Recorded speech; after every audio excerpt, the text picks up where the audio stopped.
When I arrived in Canada, I decided, well, they must need French teachers because I couldn't find a job as a psychologist, which was my background. And they did need French teachers, so I started teaching French, but also doing art more as a therapy and a hobby, and time for myself from not being a mother or being a teacher. I tried wood, I tried various things. A period of 10 years when I was welding.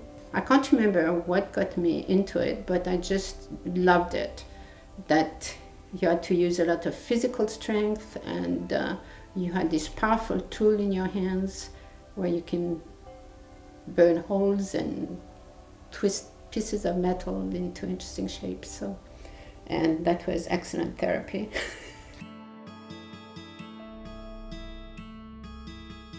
I decided that if I was going to stop teaching and I had more time and I wanted to travel, I needed some art that I could do anywhere.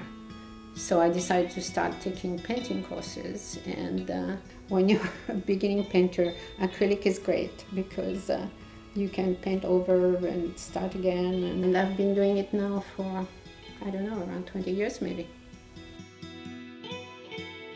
When I go to France, I have a little place in the south of France that I go to, and for me, the fields of lavender evoke the south of France, and the smell of lavender and hearing the cicadas and just the light, the sea are just something that I want to bring back to Canada with me when I come back.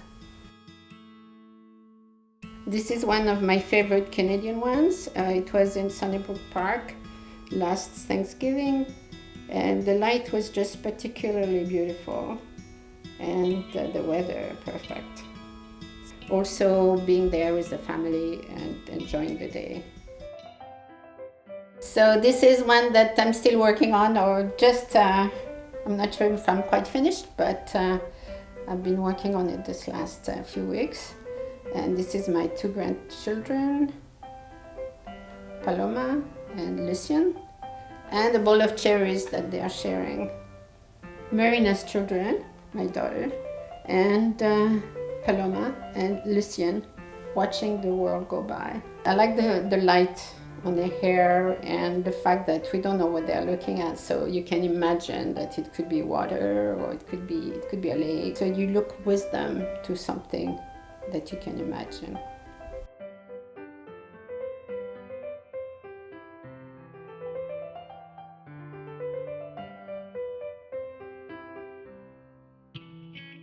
Both my kids were born in Mexico, Alec and Marina, and when we came here they were 5 and 2.5. And as a mother, I always made sure that they did a lot of creative activities. And we always had pencils and crayons out and paint and cardboard cutting and everything. Fridge boxes turned into buses. Yeah, things like that. I had an older brother who was very obviously an artist from birth, basically. I was for a long time comparing myself to him, I think, and felt that maybe I wasn't an artist, relatively speaking, that was what an artist was. That's what he did, right? And I was sort of more musically inclined at the beginning. After having traveled a bit, I went back to Mexico. I studied ceramics, I studied drawing, I did some guitar, and I was introduced to a technique that's actually pre-Columbian that is used by the Huichol Indians in northern Mexico. I fell in love with the technique because it was immediate. I could start working on something and then leave it and come back to it. It wouldn't matter. The smell of the pine resin and the beeswax was completely intoxicating. And I thought, oh, I'd love to try to use the same technique that I've been using, but in a three-dimensional way. I started with that torso piece, and then came mannequin legs and arms and all sorts of things that ended up being body parts, which I felt were kind of, I was kind of putting myself back together again.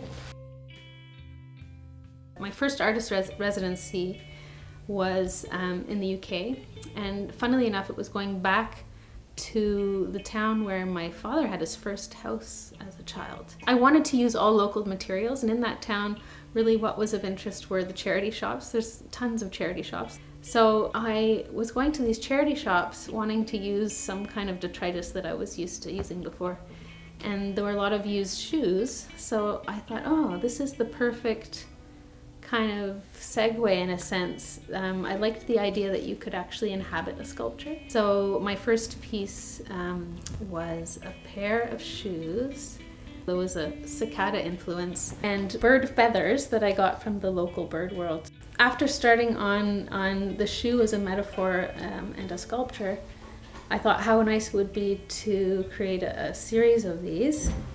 And what better place than to potentially show them at the Bata Shoe Museum in Toronto. Amazingly, the curator was immediately receptive. She hadn't seen work quite like mine. The pieces are in a sense artifacts almost as much as they are sculptures, almost perfectly suited to a museum type environment. So it's been a surprising journey where these shoes, I guess because they use beads, they use threads, they are often featured in textile-oriented shows or bead-related shows or shoe-related shows, so they kind of have an audience in several different places.